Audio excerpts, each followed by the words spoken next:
Right then, yeah, I'll kick us off. Dan, personally, then you've had a few games under your belt since you come back from your injury. Now, how are you feeling? How's it all going? Yeah, I still get back into it, to be honest. Last week was a tough game.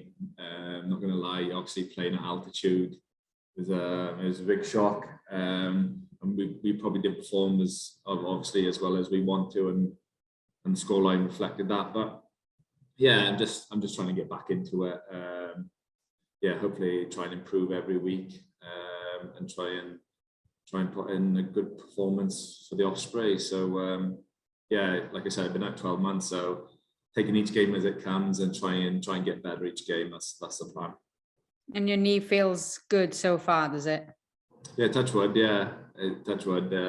Just trying to find my lungs, especially last week out playing against the Lions. It was tough at times. What have you learned as a squad then, from your first experience versus these South African teams out there on their own turf?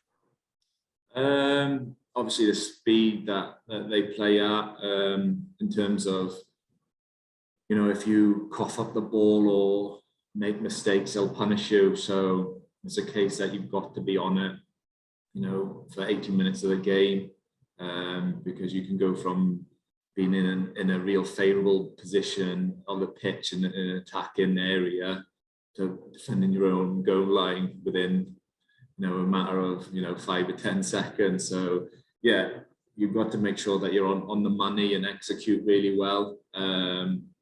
And obviously, the South African boys are renowned for their physicality, but also obviously the back play, how quickly the athletes that they've got. It's it's tough to play against, but it's a different challenge. I'm sure when they come down to us, it's different for them as well. Playing in our winters, do you know what I mean? But no, it's been good out here. Obviously the results. Everyone's a bit sort of depressed after the weekend, but come Monday morning we'll review the game and then put that to the back of our mind, and we're concentrating on having a big training week this week to go against the Stormers. And how do you nullify those Stormers threats then? Because they've got, like you mentioned, great runners, attacking ball threats from turnovers. We saw Ulster nearly got the better of them. How do you nullify those threats and make sure that you end up on the right side of that scoreboard? Yeah, we just need to look after the ball, really, try and limit their opportunities as obviously best we can. Obviously they're going to get opportunities in the game, and go through purple patches in them games, but it's trying to limit them, try and starve them off the ball. But like you say, defensively, they've got poachers that really like to get over the ball, especially in that back row. So we have to make sure that we're the speed into position in the breakdown to make sure that they're not getting a sniff on the ball, because they'll thrive in that if we're a second too late.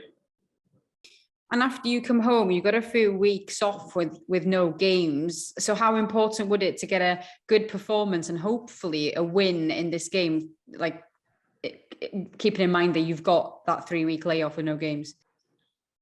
Yeah, it's sort of strange these days. Like you said, you go from having a game to a couple of weeks off to back into it. So it's probably the disappointment of last week. We got a chance straight away to try and right the wrong sort of thing. So if we could get a good result on the weekend, it'd be massive for us. Obviously, like you said, leading into a couple of weeks sort of break from playing, from training. But yeah, hopefully if we can build on that and lead into the derbies, and it'd be massive for us. But we know it's going to be a tough challenge as well.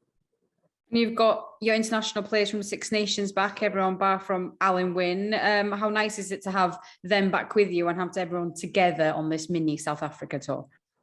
Yeah, it's great when we get the boys back. You're almost you feel complete as a squad almost. But no, it was good to see them. They obviously they flew in for the last game just before the game. So they've sort of hit the ground running, and it's always great to have the sort of experience and obviously the caliber of player, and we're going to need that. But it also for sort of strength in depth and competition. There's when it comes to selection meetings, I'm sure Boothie's had a few headaches this week about who to pick and that, and the boys have been given the jersey. We've got to make sure that we perform.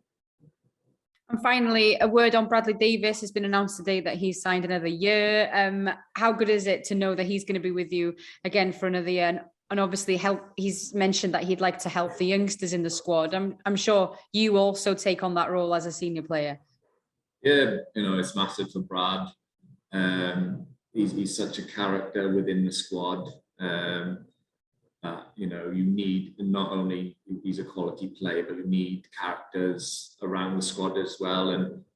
And you say, like, sort of bringing on the youngsters, the likes of Rhys Davis, Will Griffiths, they can learn a lot off the likes of, not only Alan Wynne, but Brad Davis. They're really good line-out operators. And, Brad's been on the top of his game for however many years now and still going strong. So, yeah, I'm sure if you ask Brad, he's got another 4 years left in it. So, it's brilliant for the region.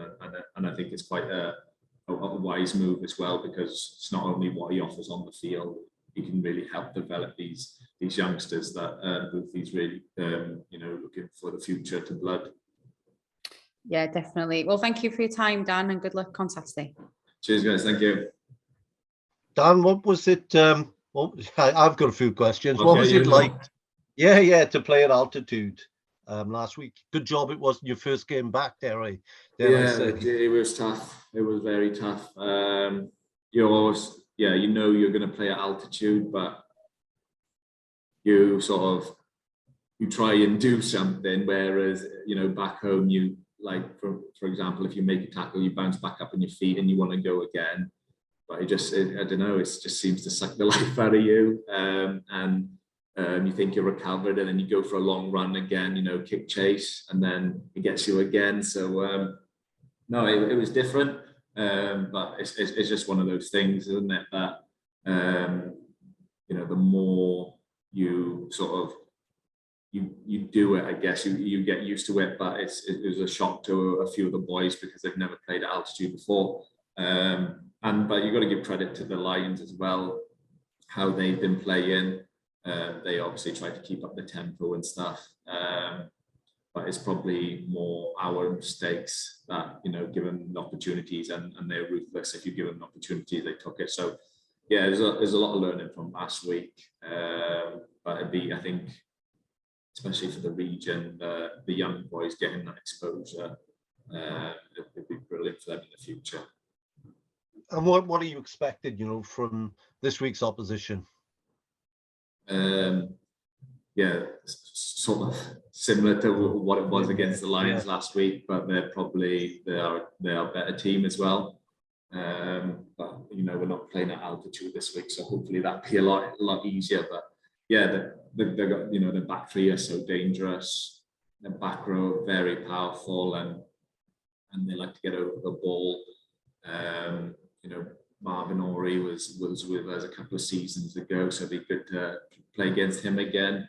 But they're a great outfit. There's no doubt about that, and we're going to have to be at our best to get a result out there, result on Saturday. But that's why we play the game. That's we want to play against these teams as well. So we'll go out all guns blazing as well. And the number 8 is a formidable ball carrier, Roos. I think he's the only player in the United Rugby Championship this season to make 1,000 meters with ball in hand. Yeah, and I think that there's big talk of him over here of going on to play for the Springboks, which you can definitely see. And he played against Dwayne Vermeulen last week as well, so that was a good head-to-head. So they're not short of good back rowers out here in South Africa, but he's certainly not only one for the future, but he's one for now as well. Like you've got to be on your game to try and keep him quiet, because like you said, he's a real good ball carrier. He sort of reminds me of PSV's sort of stamp, the way how quick he is and how powerful he is. So he's a real good player for them. Dan, what have you made of the young back rowers alongside you? You know, Morgan Morris and young Harry Deves. He's so new. You know, the paint is probably still wet. They're just real good boys to work with. Very humble, work hard. Like you couldn't ask for better youngsters in a squad. They're willing to learn and yeah, they like asking questions, how to get better. You know, I think the Ospreys going forward in the future, back row wise, they're very blessed with what they've got. And it's good that it breeds that competition. Like you say, young Deasy coming in now. You've seen the likes of Jack Morgan come in this year and get capped, who's another young man who's performed very well for us. And it brings a lot of competition to that area, which you need to be competitive. It's not just the three that start, and it's whoever's on the bench. And then if you don't play well, you know there's going to be someone else waiting in the wings to have another shot. So I think it's a good headache for the coaches to have. But it's the same again. You know, the Ospreys want to blood the youngsters as well. So giving them the exposure as well. You go talk about DZ last year. You know, he's playing under 20s, and then this year he's been given an opportunity and he's taken it with both hands.